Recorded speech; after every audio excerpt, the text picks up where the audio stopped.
À votre écoute, passion, partage, bonheur, vous avez la parole pour le meilleur et pour le dire. Merci la vie.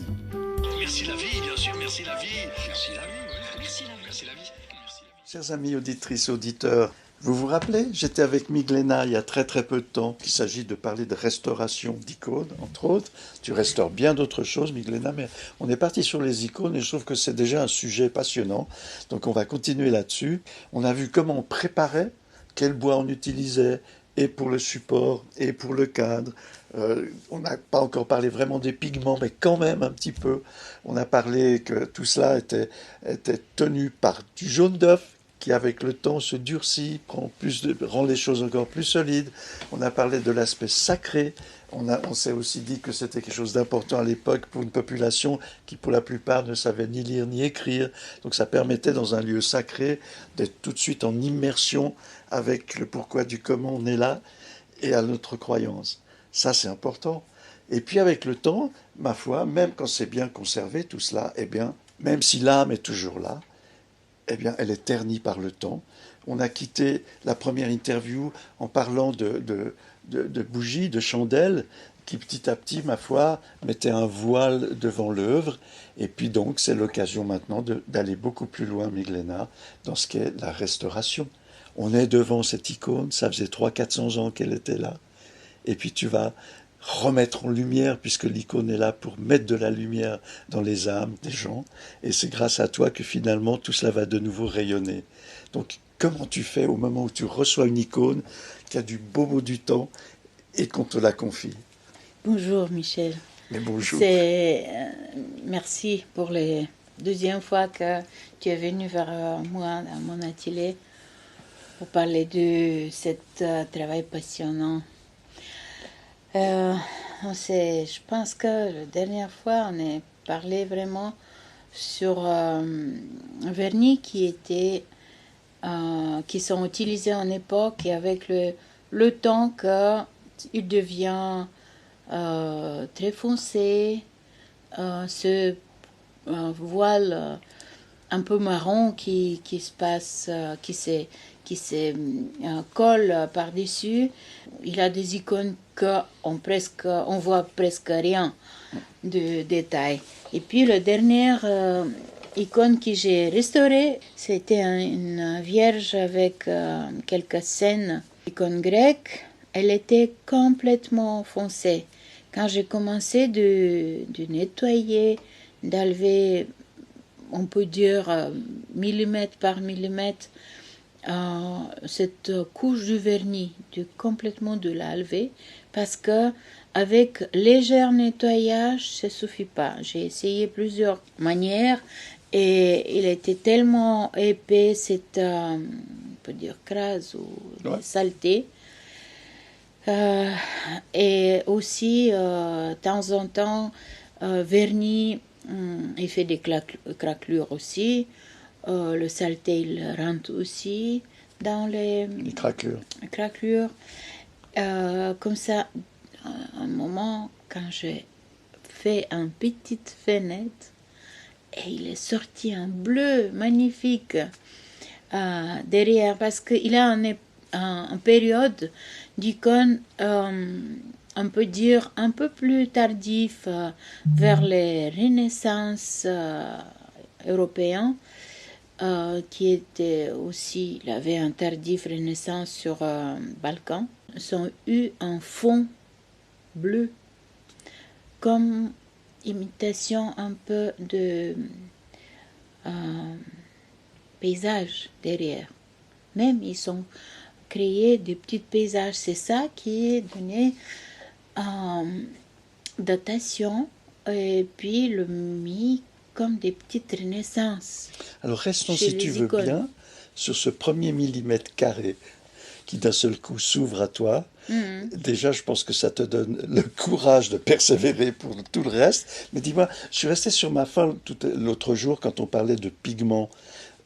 Ce bleu, il vient d'où? Est-ce que c'est de lapis-azulite? Oui, avec quoi on fait ça? C'est ça. Il a des bleus, ils sont en fait les plus des pigments plus durs à trouver, donc ils sont un peu plus chers. Lapis lazuli, aujourd'hui, il a aussi beaucoup de synthétiques. Mais en époque, ils sont travaillés avec ils sont toutes fait ces pigments en écrasé le pierre. Ils sont allés chercher sur les marchés arabes partout. Ils ont pris les petites pierres, ils sont amenés à l'atelier. Et la chose qui est intéressante, je mets juste un petit mot sur ça, que des zoographes, ils sont allés apprendre les métiers dans les Mondados, aussi dans d'autres monastères comme Sainte-Catherine aussi. Et puis, en rentrant dans sa famille, dans son ville, déjà, ils ont commencé d'exercer le métier. Ça a été un métier assez secret. Ils sont gardés père vers fils, père de fils comme ça, et pas de sortir les secrets et les recettes ailleurs. Pour ça, il avait des familles, vraiment, dans quelques saintes. Je peux parler pour la Bulgarie, parce que j'ai même enseigné l'histoire de l'art pour les élèves dans une école, du collège de Beaux-Arts.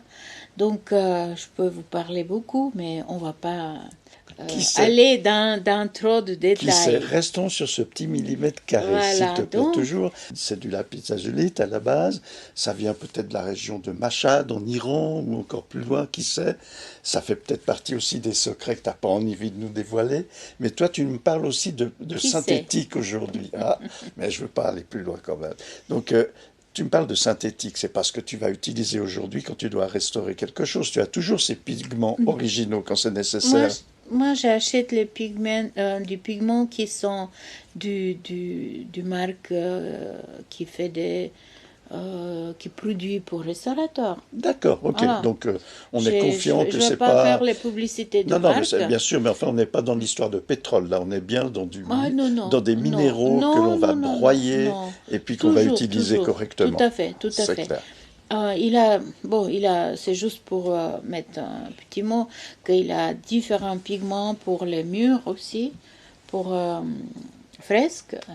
Il a d'autres pigments aussi c'est dépend. Le fresque, on mélange avec le chaud, s'il a une autre réaction, etc. Je vous rappelle que la chaux, on en a parlé lors de notre première interview déjà. Alors, si tu veux bien, on sort de ce millimètre carré qui donne envie d'aller beaucoup plus loin. Oui. D'accord. Et puis maintenant, voilà, tu as nettoyé cela.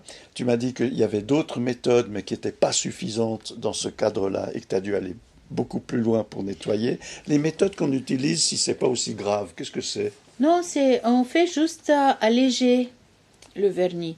Ça veut dire qu'on essaie juste première couche de poussière et éventuellement de petites gras qui peut être collés, du bougie, Oui. cela. Ça, on peut enlever juste un peu. Ok. Et puis, de temps en temps, ça suffit.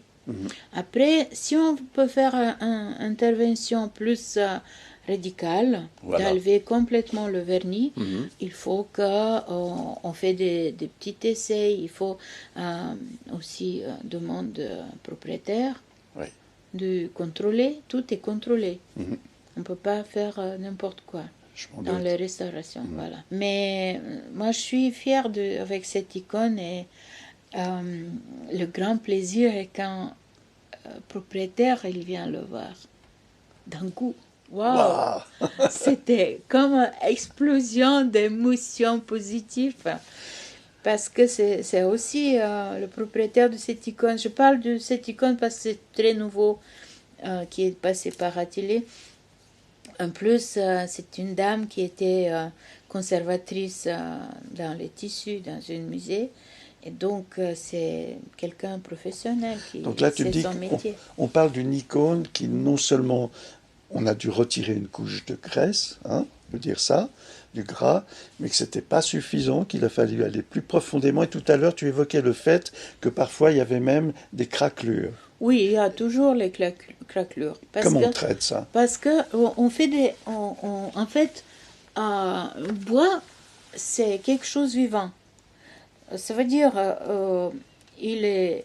Avec l'humidité, avec chaleur, froid, il bouge. Mhm. Et puis, c'est normal, il fait cette craquelure. Je t'ai expliqué déjà que pour cette craquelure, il reste quand même stable. Il a un tissu qui Oui. est sur les Qui bases, donne de la souplesse et qui tient. qui Oui. tient cette assiette-là. Oui. Mais on est obligé de, quand on fait des nettoyages un peu sur surface, on fait beaucoup d'attention parce qu'un nettoyage, c'est quelque chose de très délicat. On ne peut pas nettoyer brusquement, aller en grand. On fait de tout petites fenêtres, on fait plusieurs chimies, on mélange de chimie, on essaye, on écrit quel produit, combien de pourcentage, etc., etc. Alors là, on parle d'une icône qui faisait quelle dimension approximativement? Bon, cette icône, elle était 35, autour de 35, 25. Et tu as passé combien de temps? Ouh, je passais 2 mois. 2 mois. Dis donc, ça fait C'est pas, long pour quand le j'ai dit millimètre deux carré, mois, là. il a des moments quand j'ai passé, j'ai fait quelque chose, j'ai laissé réagir, j'ai fait d'autres choses. Bien sûr. Enfin voilà, c'est quand même le temps qu'il faut pour que, à la sortie, on ait quelque chose de convaincant. Je suis toujours étonné par ces craquelures, parce qu'en fait, dans ces craquelures, il doit aussi s'insérer des poussières, des choses qu'on les laisse, ce qui est entre ces craquelures. Ils sont pas, quand on parle de craquelure, c'est pas énorme, mais on peut pas empêcher, on peut pas aller certaines choses, on peut le laisser comme des patines de temps. Mhm. Tu me parlais de chimique tout à l'heure pour nettoyer cela. Est-ce que ça n'a pas tendance à filer derrière les craquelures aussi? Est-ce que ce ne sont pas des produits qui peut-être plus tard vont aussi Non, parce que s'insinuer c'est, derrière? comme je dis, c'est contrôlé. On met un peu, après on sèche, on met un peu, on sèche. Ouais, c'est contrôlé. Il faut être contrôlé. Mais craquelure, peut pas l'empêcher. Et en plus, il faut pas. Comme on voit, c'est la même chose qu'on voit sur un tableau des craquelures. De temps en temps, ça dépend. Chaque œuvre, il a besoin de décision. C'est pas autonome. Euh, moi, je rigole qu'on est comme des médecins Oui, oui, oui. des œuvres. Ah, c'est en tout cas la métaphore qui me vient à l'esprit. Oui. C'est clair. Et la restauration, c'est quelque chose assez moderne. Il a une centaine d'années qu'elle était développée comme profession. Alors quand je regarde autour de moi, puisqu'on est dans ton atelier, ici on est au fond de l'arcade, c'est clair qu'on se dit que tu utilises des milliers de produits. C'est incroyable. On fera tout à l'heure une photo et puis on mettra en arrière-plan un petit peu un petit coin de l'endroit pour que les gens se rendent compte un petit peu de quoi on parle, parce que c'est magique ici. C'est presque de la sorcellerie quand on regarde tout ça. Il n'est pas trop rangé parce que tout le temps j'ai besoin de produits, je sors, je mets. C'est bon. Alors dans cet atelier, on a vu donc, il y a une icône là, qui est magnifique aussi. Elle est terminée cette icône là qui est un peu protégée. C'était une icône russe du fin du 18e. Oui, elle est terminée. Elle attend son propriétaire de Et là, rechercher. on a ce paravent Oui. qui lui est japonais. Oui, c'est un paravent tu japonais restaures du aussi. XVIIe siècle. Et on a plein de feuilles d'or là, on dirait. Mais c'est marrant parce que on a le sentiment de voir des petits carrés derrière ces feuilles d'or. C'est quoi? Oui, ça c'est en général, le feuille d'or, il est à petit carré 8 sur 8 cm. Donc quand on le pose, on met toujours par-dessus, là, tout petit millimètre. On juxtapose un petit peu l'un Voilà, sur on l'autre. le Oui. passe par-dessus. Et cette ligne-là qu'on voit, c'est le parti où il a double, en fait, qui s'est doublé. Ok. Où, en fait, double fois. Le feuille d'or, il est transparent quand même. Il est extrêmement fin. Oui, c'est quelques microns. Hein. Voilà. Et puis, pour cette raison aussi, derrière, sur icône surtout, on met en façon de bouleau, ça s'appelle le terre d'Arménie, qui est rouge, jaune ou il a noir. Noir, souvent, il s'utilise pour argent. Mais, par exemple, on met le rouge parce que ça fait une richesse. On peut voir sur les cadres aussi, sur les chaises, cette Oui. rouge-là, Oui, quand oui, bien il sûr. est usé, Mhm. l'or, et ça sort cette rouge-là. Et cette rouge s'appelle terre d'Arménie. C'est un poudre, un pigment aussi, extrêmement fin. Pourquoi? Parce que on utilise celui-là, parce que quand il est déjà mis, on peut travailler, on peut mettre le façon l'or par dorure par l'eau et on les lisse avec agate. Ça c'est un deuxième technique pour Alors, dorure. puisqu'on parle de technique, on a vu un petit peu le support des icônes tout à l'heure. Oui. Là, sur ce paravent, le support de base, il est Support, fait en c'est quoi? le papier. Ça, c'est du papier. C'est du papier qui Mais est le papier Kozo. Mais attends, il a quelle épaisseur là? Il doit bien faire Là, 1 centimètre d'épaisseur. donc dedans, Oui. il a un grille en bois. Oui. Et puis, c'est de deux côtés de cette grille-là, Oui. le papier Kozo est collé en 6 couches Wow. de chaque côté. Donc, c'est fait. En fait, ça, c'est spécifique de l'auparavant. Et c'est quoi comme type de colle qu'on met entre les couches Ouais, de... colle du riz. D'accord. Ouais, Colle de riz simplement sur du col 6 de couches riz. de papier. Oui. Et c'est du papier de riz aussi. Dedans, le papier, on ne voit pas ici parce que tout est fermé maintenant. Bien sûr. Mais dedans, ils sont utilisés des papiers qui sont des vieilles papiers de administration, Ah oui, d'accord. voilà, de calcul, Ok. qui sont pas utilisés. Ben, c'est économique, c'est bien comme ça. En fait, c'est fait au début, c'est le chinois qui sont faits par avant. Et ils sont importés au Japon.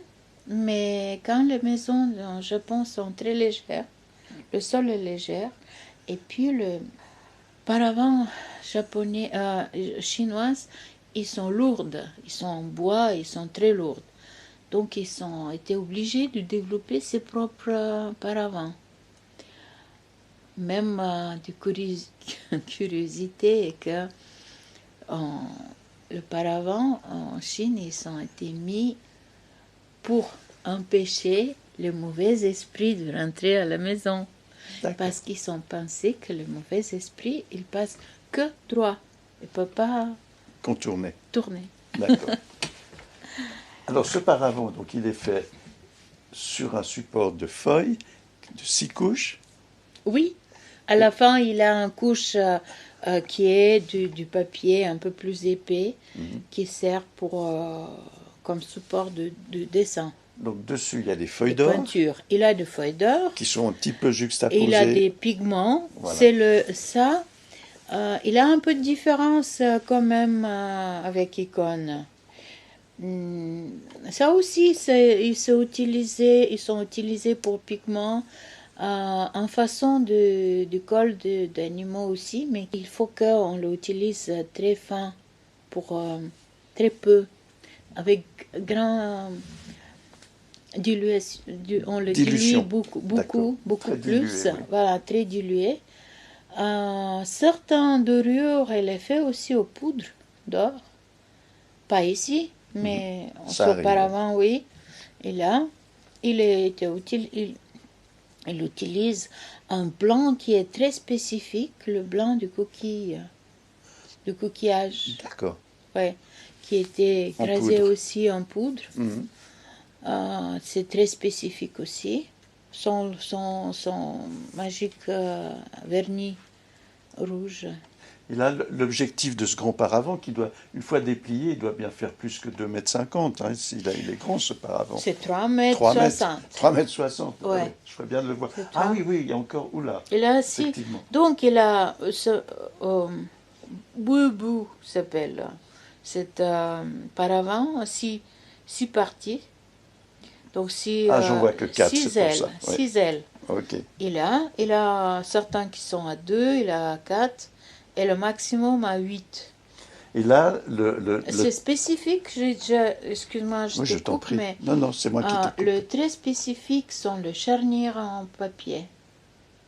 Des charnières Oui. en papier.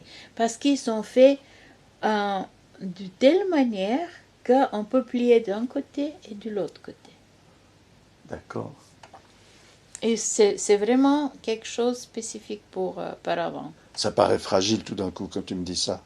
Non, il est assez stable. Mm. Mais quand même, ça reste papier. Celui-là, il est du 17e siècle. Et puis, j'ai trouvé plusieurs restaurations. Où est la limite de ce que tu vas faire là-dessus par rapport à ce que le client te demande? Voilà, le client, il demandait d'être nettoyé, puis stabilisé. Moi, j'ai mis plus de attention sur charnières qui sont déchirées. C'est un peu de conserver. La première chose est de conserver pour plus longtemps qu'on le garde. Après, je fais un nettoyage sec. Mhm. Parce que tout est vraiment très fragile. J'ai fait plusieurs essais et le nettoyage, il est amené jusqu'à un niveau. On ne peut pas aller plus loin. Parce que si on passe plus loin, on efface certaines choses. Et donc, le problème de cet paravent était qu'il était plusieurs fois touché avec les mains pour déplacer. Et puis, le gras de main qui est resté sur papier, sur pigment, sur l'or, il a des endroits que il a abîmé beaucoup.